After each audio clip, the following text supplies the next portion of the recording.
मी एक 18-19मध्ये स्टार्ट केलं. ॲक्च्युली मी जॉब करत होते. ॲज अ ॲडवायझर म्हणून काम करताय. फायनान्शियल कंडिशन कशी आहे, म्हणजे चांगलं आहे याने सगळं काही फायदा आहे की नाही? मग मी म्हटलं की चला आपणच एजंट होऊया आणि आपण बिझनेस करूया त्याच्यामध्ये. कारण कष्ट आपल्याला फक्त एकदाच करायचं आहे. एका कस्टमरवर आपल्याला फक्त एकदाच वेळ घालवायचा आहे. तो वर्षानुवर्ष आपल्याबरोबर काम करतोच. अक्षरशः रात्री 9ला जरी फोन केला तरी रिसीव्ह होणार आहे हे मला 100%.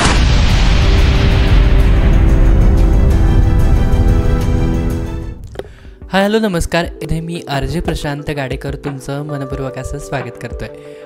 आपल्याला माहिती आहे हेल्थ इन्शुरन्स बाबतीत आपले अनेक समज, गैरसमज आणि वेगवेगळ्या गोष्टी, प्रश्न आपल्याला नेहमी पडलेले असतात. पण ॲडवायझर आपल्यासोबत असला तर या गोष्टींची काळजी आपली संपूर्णपणे मिळते. आणि यासोबतच दुसरा एक मुद्दा की महिला आणि एक पुरुष हे जेव्हा एकत्र राहतात तेव्हा त्यांचा संसार चालू होतो.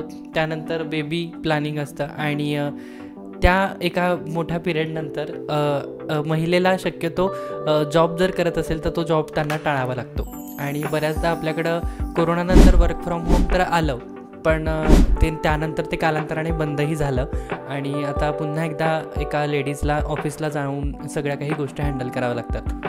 पण त्यामध्ये मुलांकडे लक्ष देणं होत नाही. पण आता आपल्या खास हेल्थ इन्शुरन्सनं एक अशी कॉन्सेप्ट काढली की आता वर्क फ्रॉम होम म्हणजे महिला तुम्ही घरात बसून देखील अतिशय उत्तम प्रकारे असं कमवू शकता. ॲडवायझर सोनाली मॅम आपल्यासोबत आहे. तर आज आपण त्यांच्याकडून जाणून घेणार आहोत की त्या कशाप्रकारे आज ॲडवायझर म्हणून काम करत आहेत. यस, नमस्कार मॅम. मला विचारायला आवडेल तुमची स्टार्टिंग जर्नी की ॲज अ ॲडवायझर म्हणून तुम्ही कधीपासून स्टार्ट केलं? मी एक 18-19मध्ये स्टार्ट केलं.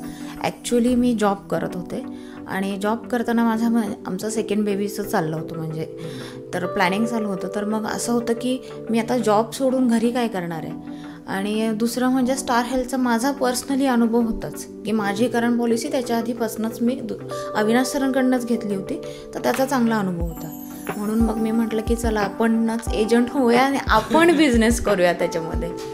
म्हणून मग मी 18-19मध्ये स्टार्ट केली जर्नी.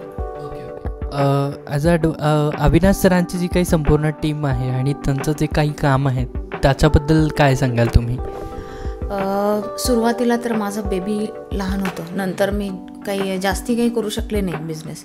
पण वेळोवेळी इंटिमेशन किंवा आपल्या ह्या स्टार हेल्थच्या पॉलिसीमध्ये काय वेगळं आहे किंवा अजून काय ॲड ऑन होतं आहे, अजून काय आपण कस्टमरला देऊ शकतो, हे बिझनेस मी नव्हते करत तरीही मला इन्फॉर्मेशन येत होती अविनाश सरांच्या ग्रुपमधनंही. आणि पर्सनली अविनाश सर ही रिव्ह्यू घेत होते, म्हणजे की तुम्हाला काही अडचण आहे का, तुम्हाला काही हेल्प कमी पडते आहे का.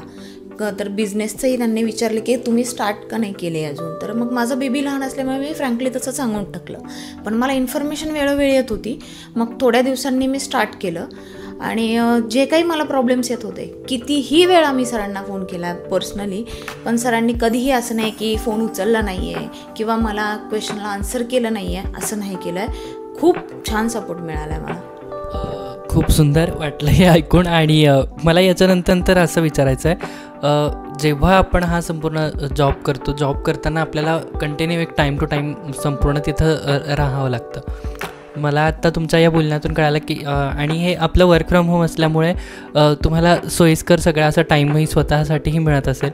सो याबद्दल काय सांगाल की हा जर जॉब आपण केला तर आपल्याला कसा आपला वेळ मिळू शकतो? याच्यामध्ये ना खरं सांगायचं तर 2 ते 3 तास सिरियसली काम केलं ना तर बाकीचा हा वेळ आपलाच आहे. म्हणजे आपल्या मुलांना जे आपण म्हणतो की मी वेळ देऊ शकत नाही, किंवा आता माझी मुलगी ही मोठी झाली आहे, 7th 8th स्टँडर्ड्समध्ये मुलांना आपल्या मम्मीची गरज असते, तर मी ते सगळं फुलफिल करू शकते. माझ्या मुलांना वेळ देऊ शकते, फॅमिलीला वेळ देऊ शकते आणि प्लस मी माझा बिझनेसही सांभाळू शकते. म्हणजे माझ्या वेळेनुसार मी काम करते. मला कोणाचं हे नाही आहे की 9 ते 10 तू काम केलंच पाहिजे, 9 ते 6 तू काम केलंच पाहिजे. मी माझ्या वेळेनुसार काम करते, पण ते सपोर्ट मिळाल्यामुळे एकदम व्यवस्थित होतं. फायनान्शियल स्टेबिलिटी या ॲज अ ॲडवायझर म्हणून जर आपण काम करत असेल तर काय आहे, त्याने आपले प्रॉब्लेम्स किंवा काय या गोष्टी तुमच्या आत्तापर्यंत कशा सॉल्व झाल्या आहेत? म्हणजे तेव्हा जी फायनान्शियल कंडिशन, जेव्हा तुम्ही हा जॉब करत नव्हता बट आता ॲज अ ॲडवायझर म्हणून काम करताय, फायनान्शियल कंडिशन कशी आहे, म्हणजे चांगलं आहे याने सगळं काही फायदा आहे की नाही? नक्कीच फायदा आहे. कारण कष्ट आपल्याला फक्त एकदाच करायचे आहेत. एका कस्टमरवर आपल्याला फक्त एकदाच वेळ घालवायचा आहे. तो वर्षानुवर्ष आपल्याबरोबर काम करतोच आहे आणि त्याला जशी सर्व्हिस आपण प्रोव्हाइड करू तो आपल्याला सोडून कधी जात नाही. आणि आपली स्टार हेल्थचे प्लॅन्सच असे आहेत की कस्टमरने एकदा त्याच्यामध्ये घेतलं पॉलिसी की त्यांची इच्छाही होत नाही की ते दुसरीकडे कुठे जातील. त्यामुळे आपल्याने कमिशन वगैरे जे काही आहे आपलं ते एकदम व्यवस्थित येतं आपल्याला.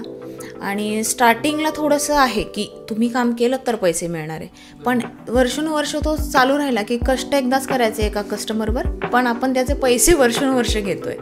त्यामुळे एकदम छान आहे. म्हणजे नवीन ॲडवायझरला तुम्ही काय सांगाल या बाबतीत?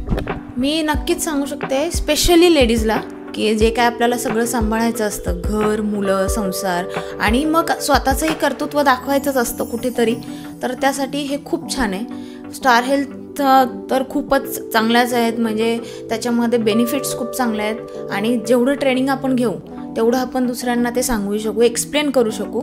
आणि अविनाश सरांची टीम तर खूपच बेस्ट आहे. म्हणजे आत्तापर्यंतचा माझा अनुभव इतका छान आहे की मी अक्षरशः रात्री 9ला जरी फोन केला तरी रिसीव्ह होणार आहे हे मला 100% माहिती आहे. त्यामुळे नक्कीच लेडीजनी तर याच्यामध्ये उतरावंच, माझं असं म्हणणं आहे. आणि करा, तुम्ही स्वतःचा बिझनेस स्टार्ट करा. तर तुम्ही बघू शकता की ॲज अ ॲडवायझर म्हणून जर तुम्हाला हेल्थ इन्शुरन्समध्ये यायचं असेल तर किती बेनिफिट्स आपल्याला इथे मिळू शकतात आणि अगदी आरामदायी आपला हा जॉब होऊ शकतो आणि आपला स्वतःचा मी टाईम जो काही आपण म्हणतो तो आपल्याला मिळू शकतो. तर नक्की हा व्हिडिओ कसा वाटला ते आम्हाला नक्की सांगा आणि तुम्हाला काय अपेक्षित आहेत हे आम्हाला देखील कमेंटमध्ये सांगा. आणि अशीच माहिती मिळवण्यासाठी आपल्या चॅनलला सबस्क्राईब करायला विसरू नका. थँक्यू.